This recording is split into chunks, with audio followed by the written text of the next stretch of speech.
हम हैं देश के एकमात्र ग्रामीण नारीवादी न्यूज चैनल। हमारा समर्थन करें, यूट्यूब चैनल सब्सक्राइब करें, खबरें लाइक करें और वेबसाइट पर सदस्य बनें। आज मैं बांदा जिले के बरई मानपुर गांव में मौजूद हूं। यहाँ एक ऐसे किसान हैं जिन्होंने हर पशुपालन और कृषि कार्य में काम करने की कोशिश की। जब मैंने उनसे इस बारे में बात की कि आखिरकार उन्होंने किस किस तरह के पशुपालन और कृषि कार्य किया और क्या उससे फ़ायदा हुआ, तो उन्होंने बताया कि उन्होंने पशुपालन में मुर्गी पालन, बकरी पालन, भैंस पालन और कृषि कार्य में भी सब्जी, फल और जो खेतियां हैं जो हमेशा होती हैं, इस तरह की खेती करने के प्रयास किए, लेकिन जितनी उन्होंने लागत लगाई उससे फ़ायदा उनको नहीं मिला। तो आइए जानते हैं उन्हीं किसान से कि ऐसा क्या था जो उन्होंने हर तरह के पशुपालन और कृषि कार्य को बढ़ावा देने की कोशिश की और क्यों लाभ नहीं हो पाया। देखिए, पालन में हमने भैंस पालन किया, पहले छोटे पैमाने पर किया, फिर बढ़ा के किया, है ना। लेकिन जब बढ़ाने के बाद उसमें हमको कोई बहुत अच्छा लाभ नहीं कमा पाया और उसकी समस्याओं से परिचित हुए तो फिर उसको छोटा कर लिए। थोड़ा सा मछली पालन भी कर रहे हैं और बकरी पालन भी कर रहे हैं, थोड़ा सा मुर्गी पालन भी कर रहे हैं, तो थोड़े थोड़े स्तर पर कर रहे हैं, ज़्यादा बड़ा नहीं कर रहे। या तो इनको बहुत छोटे स्केल पर किया जाए या बहुत बड़े स्केल पर किया जाए, दो जगह पर तो ये फायदे का। बीचों बीच ये उतना फ़ायदा नहीं देगा हमको। हर विभाग के हर काम के मतलब जो उच्च शिक्षण संस्थान है वहाँ पर जाकर के हमने उसका प्रशिक्षण दिया है।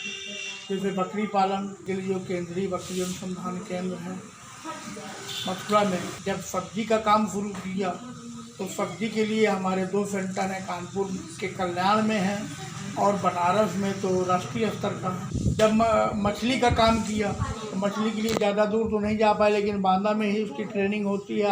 आरसेटी करके जगह है। 2 साल हो गए, 2 साल में मैंने बताया कि हमारे एक एक्सीडेंट हो गया था और उसमें हमारा मूवमेंट कम हो रहा है, चल फिर कम पा रहे हैं, केवल बैठे बैठे का काम करते हैं, सक्रिय नहीं हो पा रहे हैं। अब खेती भी आम लोगों की तरह जो बटाई में दी जाती है उसको बटाई में दे दिया, निगरानी करते रहते हैं। और अभी तक हम खेती में जो हमारी व्यवस्थित खेती थी वहाँ पर हम 3 फसलें लेते थे, रबी, खरीफ, जायद। लेकिन अब हम खुद नहीं जा पा रहे तो वहाँ अब केवल एक ही फसल हो रही है। जब तक खेती इलाके में पूरे क्षेत्रफल में नहीं होगी, 100-200 बीघा में खेती नहीं होगी, अगर कोई कीड़े मकोड़े आए, कोई प्रकोप आए तो थोड़ा थोड़ा सब में बढ़ते। अब हम कहाँ से अपनी खेती के लिए सुरक्षित कर पाएंगे कि बगल का खेत खाली पड़े हैं चारों तरफ। तो क्या लगता है आपको कि अगर कृषि कार्य में फ़ायदा देखना है और लागत लगानी है तो किस तरह से उसको करना चाहिए? अनाज उत्पादन कर रहे हैं तो अनाज उत्पादन के साथ साथ हम अनाज के बीजों का उत्पादन कर लें, तो जब हमारे बीज होंगे तो उनका हमें रेट अच्छा मिलेगा। खाली अनाज 20 रुपये किलो में नहीं, बल्कि बीज उसका 40 रुपये किलो बेच करके हम कमा सकते हैं। फल उत्पादन करने की बजाय अगर हम फलों के पौधे बेचना शुरू कर दें, इस दिशा पर अगर हम कुछ सोच करके करने लगे तो कुछ लाभ मिल जाएगा। तो थोड़ा सा हमको अपने काम का ट्रेंड बदलना होगा। इससे पहले हम जो है सब्जी की खेती करते थे, फल उत्पादन पर ज़्यादा पहुंच नहीं पाए। जितना हम उत्पादन करते थे वो लगभग हमारा तो खेती भी बिक जाता था, लोग आ जाते थे, ले जाते थे। अच्छा, पहले की खेती में और अब की खेती में किस तरह का अंतर? पहले जो हम अनाज पैदा करते थे वो पौष्टिक अनाज होता था। आज जो हम अनाज पैदा कर रहे हैं तो उसकी गुणवत्ता बहुत गिर गई है। जाहिर है पहले हम 5 मन का बीघा पैदा करते थे तो वो गेहूँ गुणवत्ता युक्त होता था। आज हम 20 मन का पैदा कर रहे हैं तो उसकी गुणवत्ता बंद हो गई। सरकार ने अपनी कमी छुपाने के लिए ये सब करवाया हमसे, क्योंकि गेहूं की सबसे बड़ी खरीदार तो सरकार है ना, क्योंकि उसको मिलिट्री के लिए चाहिए, उसको कैदियों के लिए चाहिए, उसको मिड डे मील के लिए चाहिए, और उसकी जो ये अभी अनाज गरीबों को बांटने के लिए चलती है योजना उसके लिए चाहिए। यानी हमारे उत्पादन का आधा भाग तो सरकार खरीद रही है। किसान इस बात को समझ नहीं पाए कि हम ज़्यादा उत्पादन करके अपने पैर में कुल्हाड़ी मार रहे हैं। बुंदेलखंड में हमारे यहाँ बहुत अलग प्रकार का वातावरण है।